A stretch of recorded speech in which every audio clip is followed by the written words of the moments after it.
দেখুন, এই কমেন্টটি অনেক ধরে আসছে যে কাঁসা বা পিতলের থালায় এরকম কালো দাগ থাকলে সেটাকে কীভাবে পরিষ্কার করব। এরকম চকচকে কিন্তু হয়ে যাবে। তো কীভাবে করলাম ভিডিওটা সম্পূর্ণ দেখুন। চলুন, এই দেখুন, এটা একটা নতুন থালা। সেই থালার উপরে আপনাদের আমি পরীক্ষাটা করে দেখাবো। এরকম কালো থাকে, কাঁসার থালা বা পিতলের থালাই হোক বা পিতলের যে কোনো জিনিসে এইরকম কালো দাগ থাকে, সেটাকে কীভাবে চকচকে করবেন। অনেকেই ব্যবহার করতে অসুবিধা হয়, এই জন্য অনেকেই কমেন্টে আমাকে করেছেন। তার চেয়ে ভিডিওটা আপনারা দেখুন। এই ভিডিওটা আমি আগে কোনোদিন দিইনি। এটা পরিষ্কারের জন্য লাগবে, সেটা হচ্ছে মিউরিয়েটিক অ্যাসিড বা টয়লেট ক্লিনার। মুদিখানার দোকানে বা দশকর্মার দোকানে অথবা হার্ডওয়্যারের দোকানে পেয়ে যাবেন। তো অ্যাসিডটা নিয়ে এসে মাথায় সরু ছিদ্র করে নিয়ে একটা পিচকারি জায়গায় অ্যাসিডটা দিবেন, আর একটা লাইলন ছোবা বা ব্রাশ দিয়ে এইভাবে অ্যাসিডটা সমস্ত জায়গায় লাগিয়ে দেবেন। দেখুন, অ্যাসিড লাগানোর সঙ্গে সঙ্গে কিন্তু ওই কালো দাগগুলো, যে কালো রং করা থাকে, সেটা কিন্তু উঠে যাচ্ছে। তো এই ব্রাশগুলো কিন্তু অ্যাসিড করার পরে বাদ হয়ে যাবে, তাই পুরনো ব্রাশ দিয়ে করবেন, নতুন ব্রাশ ব্যবহার করবেন না। যেগুলো দাঁত মাজার পুরনো ব্রাশ আছে সেই ব্রাশ দিয়ে এই কাজটি করবেন, অ্যাসিডে এই ব্রাশটা নষ্ট হয়ে যাবে। তো দেখুন, এইভাবে অ্যাসিডটা লাগিয়ে নেওয়ার পরে ব্রাশটা নষ্টই হয়ে গেল। এবার একটা স্টিল কাভার নিতে হবে, স্টিল কাভার দিয়ে এবার চেপে চেপে মাজতে হবে। ভিডিওটা সম্পূর্ণ দেখুন, একদম ঝকঝকে হয়ে যাবে কিন্তু। আর এই কাজটি করার সময় হাতে একটা গ্লাস করে নিয়ে কাজ করবেন, খালি হাতে করবেন না। আর এই কাজটি ঘরের মধ্যে না করবেন না, ফাঁকা জায়গায় গিয়ে করবেন। মানে মিউরিয়েটিক অ্যাসিডে হালকা একটা ঝাঁঝালো গন্ধ আছে, তাই ফাঁকা জায়গায় কাজটা করবেন। অ্যাসিডটা লাগানোর পরে এইভাবে আপনাকে একটু চেপে চেপে স্টিল কাভার দিয়ে মেজে নিতে হবে।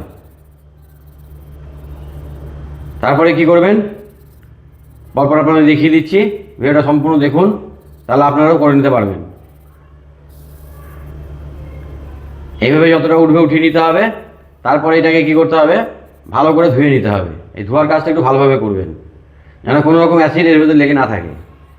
ভালো করে ধোয়া হয়ে গেলে এবার আপনাকে এরপরের কাজটা করতে হবে। এরপরে আমি দেখুন কি করছি। এইভাবে যতটা উঠে গেল, একদম চকচকে হয়নি কিন্তু। এর মধ্যে আমি একটু ছাই দিলাম। যে কোনো ছাই ব্যবহার করতে পারেন, ঘুটোর ছাই বা কাঠের ছাই। গুলের ছাই ব্যবহার করবেন না, গুলের ছাইয়ের মধ্যে অনেক কাপড় থাকে, তাই যদি ব্যবহার করতে হয় তাহলে কাপড়ের মধ্যে চেলে নিতে হবে।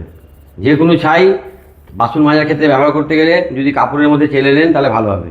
এবার কি দিলাম বলুন তো, এর মধ্যে দিলাম পিতাম্বরী পাউডার। এই যে এই পাউডারগুলো বাসনের দোকানে, দশকর্মার দোকানে অথবা অনলাইনে পাবেন। যদি পাউডার না পান সেক্ষেত্রে ছাই মাটি দিয়ে 2-3 বার মাজবেন। গঙ্গা মাটি দিয়েও মাজতে পারেন, এমনি মাটি দিয়েও মাজতে পারেন, আর যে কোনো ছাই দিয়ে মাজতে পারেন।